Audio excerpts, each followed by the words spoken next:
California for 5 minutes, Mr. Correa.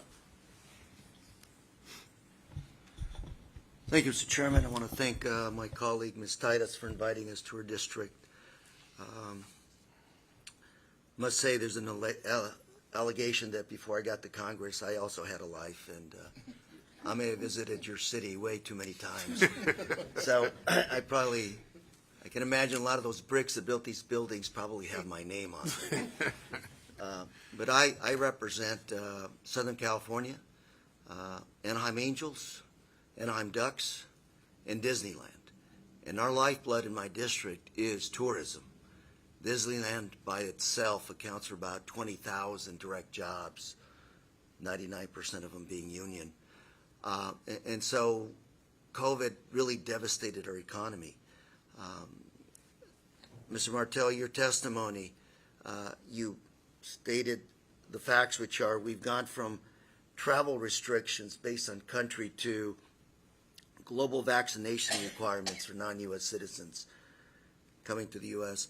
As we move to a possible spike here in the summer season of COVID-19, what can we do, first of all, to keep our employees, our travelers safe in terms of coming into the U.S.? What else can we do as federal government? And number two, how can we get the message out to the rest of the world that we continue to employ very safe standards when it comes to COVID-19 and that we continue to be open for business? Sir, thank you for your question. Again, to reiterate, I believe that we have implemented robust protocols internally in concert with CDC in keeping our employees safe. I think that for purposes of communicating that to the public, we will continue to have a messaging campaign to ensure that the public is well aware of what the requirements are.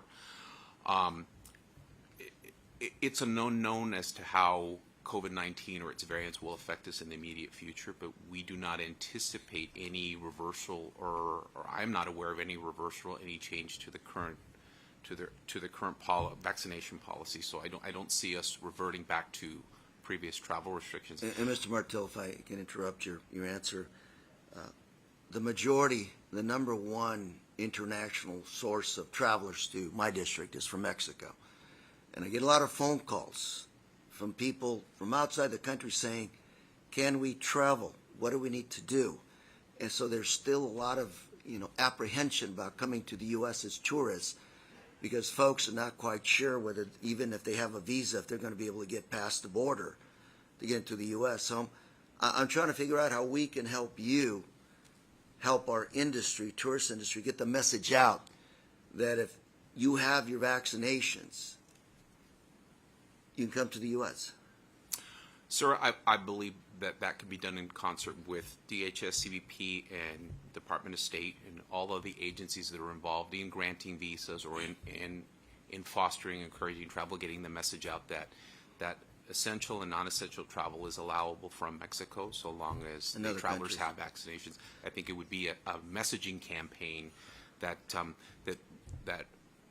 we could do internally with the consulates, the affected consulates, but I think there could be a broader messaging campaign that perhaps members of Congress could support. Would you say there's a role there too for private entities like the U.S. Travel Association, Vegas Travel Association, OC Travel, to have a coordinated message that makes sense to folks wanting to come to the U.S. and enjoy what we have to offer? Yes, sir. I believe that would be beneficial.